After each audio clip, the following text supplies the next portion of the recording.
Hey there. Next video, we're still on the minimum contacts test. This portion of the video is going to discuss general in personam jurisdiction under international students progeny. Specifically, what we're going to be talking about is the Goodyear test as further articulated and explained in the case of Daimler from the Supreme Court. Okay, now a reminder, general jurisdiction is when the defendant has purposefully availed himself of the state and his contacts are so extensive, so systematic and continuous, the defendant is essentially at home in the state. I'm going to expand upon this in a minute.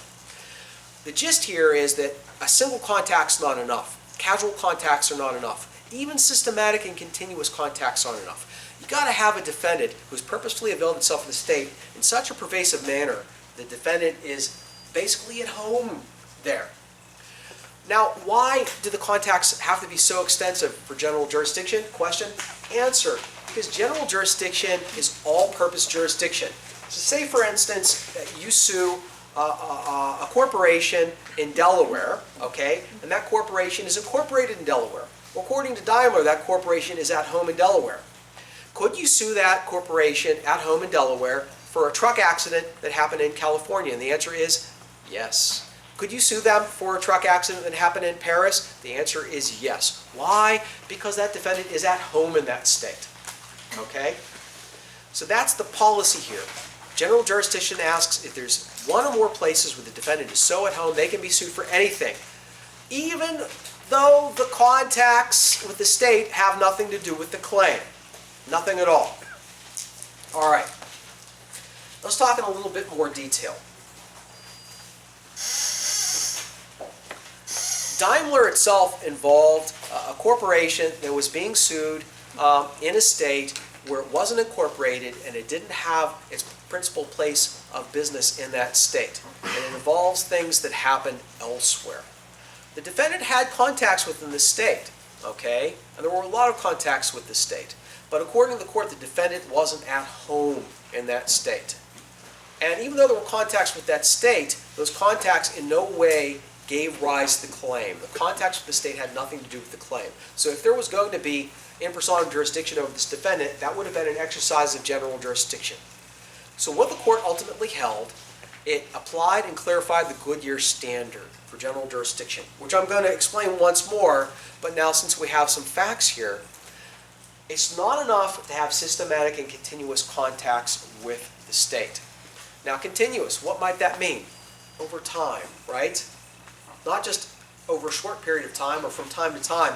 They seem to stick, right, in the state. Continuous. Systematic, not haphazard, right? There's got to be some plan or intentionality or some coherence or system to what's going on. Continuous and systematic is not enough by itself for general jurisdiction. Reason why? Think about a company like Goodyear or a company like Walmart, right? Or a company like Target. These companies have extremely continuous contacts with every state in the country. And those contacts are not haphazard. They're subject to a plan, right? So a company like Target has been in the state of Florida for years, conceivably will be in the state for many, many decades to come, and it's subject to a lot of planning and coordination, right? If continuous and systematic were enough for general jurisdiction, then any large nationwide corporation would be subject to general jurisdiction in each and every state, particularly in California, right? Because most big companies have their biggest operations in California because that's where they'll have the most stores and the most service outlets and so on. Okay, so the court said continuous and systematic just aren't enough. The court said instead the defendant has to be essentially at home.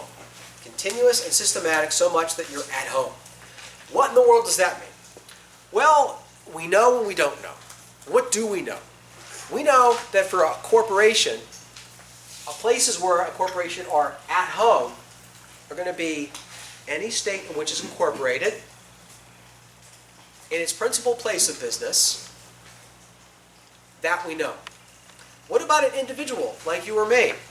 Well, the court tells us, probably in dicta, right? Because the case didn't involve a defendant who was an individual. The court tells us in dicta that an individual is subject to general in personam jurisdiction where they're domiciled. So I'm domiciled in Florida. I'm subject to general in personam jurisdiction in Florida. What about other scenarios, right? What about people that have extensive contacts in another state? What about corporations that have some other place where they're arguably at home? Does the court have a safety valve? And the answer is yes. The answer is yes. That's footnote 19 of the Daimler opinion. The court tells us in exceptional circumstances there can be other places where there would also be general jurisdiction.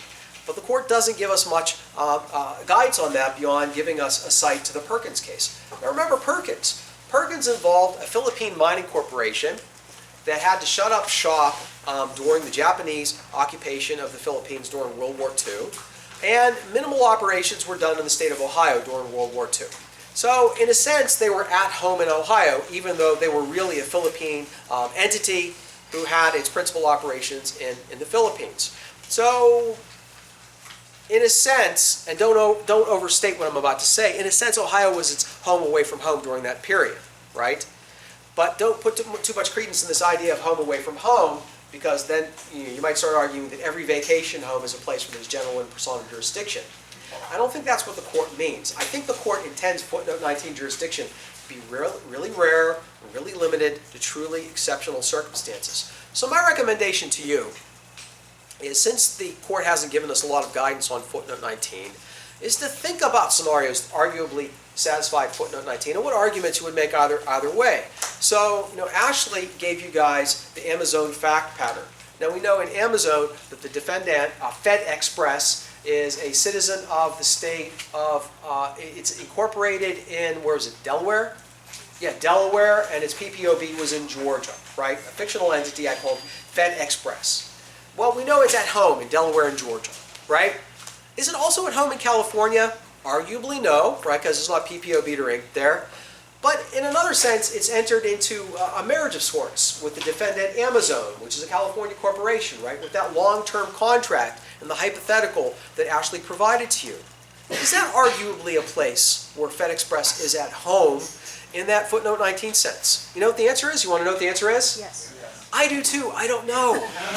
Because the court doesn't give us guidance. But that's not your task as a young JD candidate in my class, right? Your task is to think about what arguments you can make either way. And I think you can make some pretty neat argument that this is a footnote 19 at-home scenario. And you can make some pretty good arguments that it's not. That's where you get like Pac-Man and gobble up all the points, right? You get those gray areas where the law's unsettled, where the facts, the application of a lot of facts is arguable, right? So think of it that way. When you see stuff like that, it's a gift. Don't get stressed out. Go like, yay, here's an opportunity to do really well on the exam. Let's see. Just one last thing to say on general in personam jurisdiction under Daimler. There's only one step to the analysis.